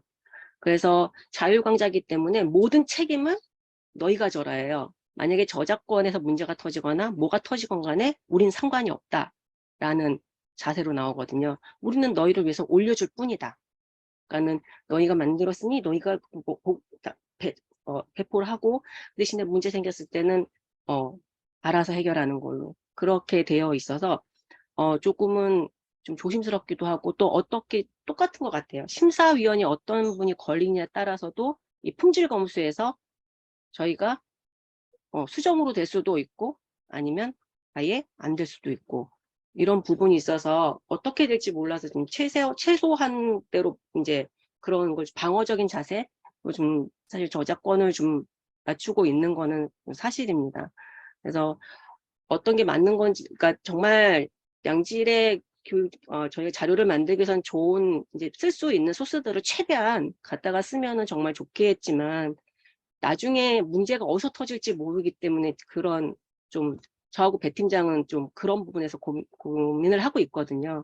그래서 이번에 같은 경우는 저희가 역사 쪽에 좀 많은 이미지나 영상을 쓸 수 있을 것 같아요. 그래서 연구 교수님들하고 조 교수님들한테는 좀 공유를 해드렸는데, 이 역사 박물관 거기서 올라온 영상 자료들은 유튜브에 유튜브에 올라가 있는 것들은 그냥 다운받아서 쓸 수 있다고 하더라고요, 무료로. 근데 이 역사 박물관을 통하게 되면 지불을 하고 돈을 지불하고 그거를 바다에 써야 되는 거예요.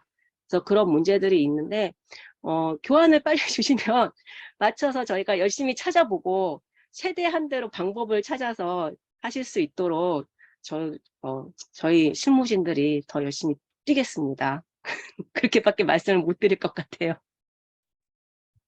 이것과 관련해서 제가 오늘 다른 K학술 연구소에서도 이 문제 때문에 저한테 연락이 와서 이걸 좀 논의를 했었는데요.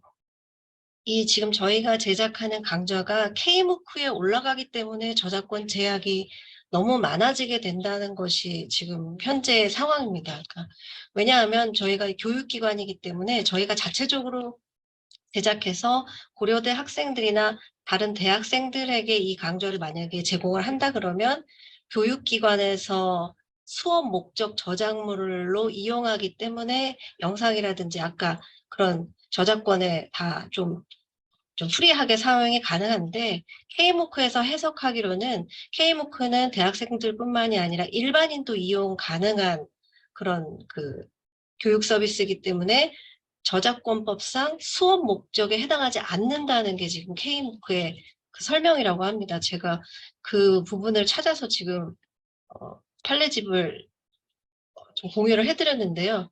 이 내용입니다. 이게 저작권 사례집이거든요. K무크에서 만든 건데요. 그래서 아마도 지금 미림에서도 그렇고 K무크에 올리는 것을 전제로 저작권을 관리하기 때문에 제한이 너무 많은 것 같습니다. 이 문제는 미림도 그렇고 저희도 그렇고 한중현도 모르고 있는 상황이라고 들었거든요. 그래서 한중현도 같이 이 문제에 대해서 좀 해결 방안을 찾아야 되지 않을까 싶습니다.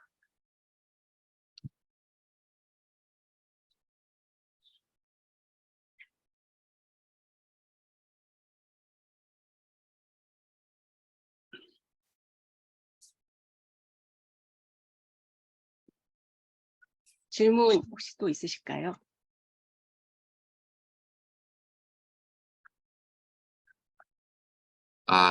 네. 강의자 선생님들 생각하시는 동안 가벼운 얘기 하나만 드리겠습니다. 제가 1차년도에 한 강좌를 촬영을 했었는데요. 촬영을 하다 보니까 촬영할 때는 몰랐는데 나중에 이제 편집 끝나고 나서 돌려보니까 이건 내가 말을 잘못했네 해가지고 재촬영을 해야 되는 부분들이 생기더라고요. 아마 여러 선생님들도 아마 그런 일이 꼭 생길 겁니다. 그래서 저 같은 경우는 10주차를 다 찍고 나서 이제 최종 영상 검수를 하면서 쭉 보니까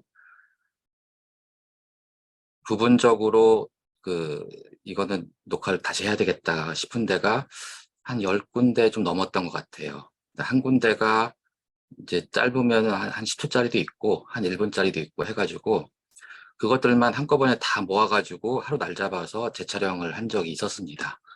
아마 여러 선생님들도 그런 상황이 생기지 않을까 싶어요. 하다 보면은 막상 그 자리에서는 잘 모르거든요. 나중에 찍은 걸 돌려보고 나면 우리가 원고 쓸 때 교정을 아무리 여러 번 봐도 꼭 틀린 게 나오듯이 그런 게 나오더라고요.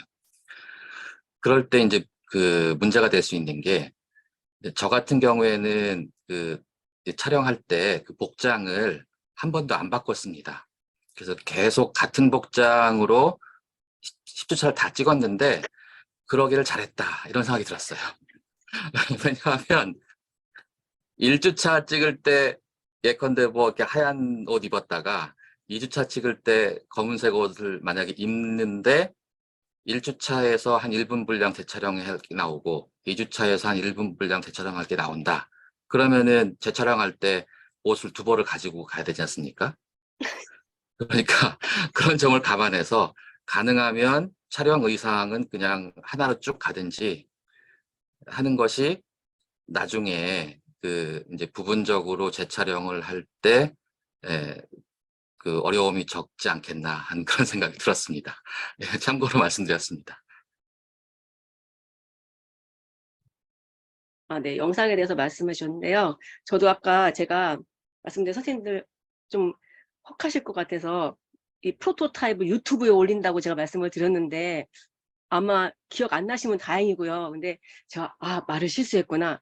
그래서 제가 맨 처음에는 유튜브에 올려야겠다라고 생각을 했었거든요. 근데 이제 처음 찍으시는 거잖아요, 정부에서. 이거 반발이 많겠구나 라는 생각이 들었습니다. 그래서 저희가 다 영상에 찍고 나면 또 강좌 홍보 영상을 따로 찍어요. 강좌 홍보 영상도 찍고 제일 잘 된 부분에 대해서 그다음에 하이라이트 영상을 또 만들거든요. 그래서 원하시지 않을 것 같아서 프로토타입은 안 올린다고 정정하겠습니다. 혹시 원하시면 올려드립니다.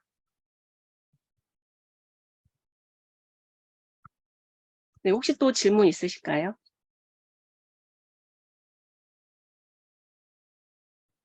네, 그러면은 혹시 선생님들 이렇게 말씀드려도 될까요? 프로토 보신 소감